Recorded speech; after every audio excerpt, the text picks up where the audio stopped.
और इसी बीच सियासी गलियारे से एक बड़ी खबर का रुख करेंगे। केंद्रीय मंत्री चिराग पासवान का बड़ा बयान, मैं ज्यादा समय तक केंद्र में नहीं रहना चाहता, मेरा प्रदेश मुझे बुला रहा है। चिराग ने ये बड़ा बयान दिया है। मेरे पिता केंद्र में ज्यादा सक्रिय रहे, लेकिन मेरी पहली प्राथमिकता बिहार है। और बिहार चुनाव से पहले चिराग पासवान ने यह बड़ा बयान दिया है। और देखिए, इस वक्त जमुई से सांसद अरुण भारती हमारे साथ फोन लाइन पर जुड़ गए। अरुण जी, बहुत बहुत स्वागत है आपका न्यूज 18 पर। चिराग पासवान का इस बयान के बारे में तो आपको पूरी जानकारी होगी ही, सोशल मीडिया पर तमाम पार्टी के कार्यकर्ता नेता इसे साझा कर रहे हैं। इस बयान के प्रति आपकी पहली प्रतिक्रिया क्या होगी, हम ये आपसे जानना चाहेंगे। सबसे पहले मैं आपका धन्यवाद करना चाहूंगा, आपके दर्शकों का अभिवादन करना चाहूंगा। मैं आपको ये बताना चाहूंगा एक पार्टी कार्यकर्ता के तौर पर, जो मैं देख रहा हूं अभी तक राजनीति में आने के बाद, कि एक समय था आज से 15-20 साल पहले का, जब बिहार में 3 बड़े नेता बिहार की राजनीति की दिशा और दशा तय करते थे। और धीरे धीरे आज बिहार उस कष्ट पे है, उस पैराडाइम शिफ्ट पे है, जहां पर ये लगभग अब बिहार को तय करना है कि आने वाले 20-25 सालों में जो राजनीति होगी उसके बड़े नेता कौन होंगे।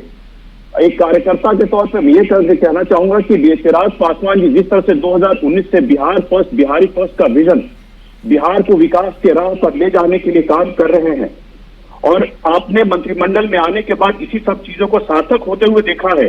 चाहे वो बिहार में अपने मंत्रालय के द्वारा 2000 करोड़ का इन्वेस्टमेंट लाना हो, चाहे 4000 नौकरियों को सृजित करना हो, बिहार में तीसरा निफ्टिम स्थापित करना हो, या फिर अभी मखाना बोर्ड को सबको बिहार में स्थापित करना हो, चिराग पासवान जी ने Bihar first, Bihari first vision को बड़े ही प्रभावी तरीके से लागू करने का काम किया है।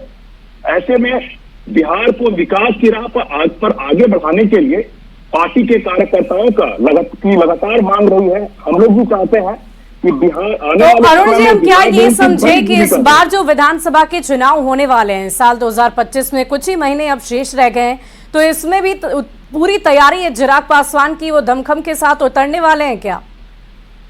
देखिए, उन्होंने पहले भी कहा है कि वो बिहार में विधानसभा का चुनाव लड़ना चाहते हैं, क्योंकि वो प्रदेश में अपनी एक बड़ी भूमिका देखते हैं।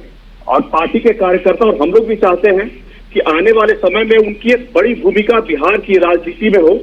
हमारे संस्थापक स्वर्गीय रामविलास पासवान जी की राजनीति पूरी केंद्र की तरफ, लेकिन चिराग पासवान जी ने राजनीति का जो रास्ता लिया है वो बिहार से होकर के ही गुजरता है।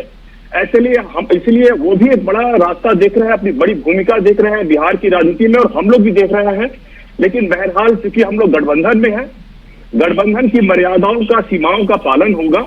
लेकिन हाँ, मैं कार्यकर्ता के तौर पर और एक राजनेता के तौर पर अपनी पार्टी की तरफ से जरूर चाहता हूं कि आने वाले समय में चिराग पासवान जी बिहार विधानसभा का चुनाव लड़े और बिहार की राजनीति में उनकी एक बड़ी भूमिका हो। अरुण जी, अगर हम बात करें चिराग पासवान के इस बयान की, तो उन्होंने ये भी मेंशन किया है, साफ तौर पर ये कहा है कि मुझे ज्यादा दिनों तक केंद्र में नहीं रहना, बिहार मेरी पहली प्राथमिकता है। तो क्या आपको नहीं लगता कि इस बयान से एनडीए के घटक दल में किसी तरह की कोई परेशानी हो सकती है, या फिर केंद्र में जाहिर तौर पर बहुत सोच समझकर उन्हें एक बहुत बड़ी भूमिका दी गई है, केंद्रीय खाद्य प्रसंस्करण मंत्री वो बनाए गए हैं, तो क्या उस भूमिका पर अब सवाल नहीं उठेंगे उनके इस बयान के बाद? बिल्कुल नहीं। मैं जहां तक मैं इसमें कहना चाहूंगा कि केंद्रीय मंत्री होने के तौर पर जो उनको कर्तव्य दिए गए थे, जो उनको कामकाज दिए गए थे, उनको उन्होंने बड़ी प्रभावी तरीके से बिहार में, देश में तो लागू किया ही है, बिहार में भी लागू किया है। लेकिन जो कार्यकर्ताओं की मांग रही है, और खास करके बिहार में जिस तरह से अभी पैराडाइम शिफ्ट हो रहा है, खास करके आने वाली 20-25 साल की राजनीति को लेकर के, उसमें चिराग पासवान जी की जिस तरह से स्वीकार्यता है पूरे बिहार में, मुझे लगता है कि उनको एक बड़ा रोल निभाना जरूर चाहिए। बहुत बहुत शुक्रिया अरुण जी हमारे साथ जुड़ने के लिए, बातचीत करने के लिए। तो ये बड़ी खबर आपको बिहार के सियासी गलियारे से बता रहे थे, जहां चिराग पासवान के इस बयान से तमाम कार्यकर्ताओं में, नेताओं में जहां उत्साह है, तो एनडीए और साथ ही साथ विपक्षी दलों को एक मौका मिल गया है सत्ता पक्ष पर सवाल खड़े करने के लिए।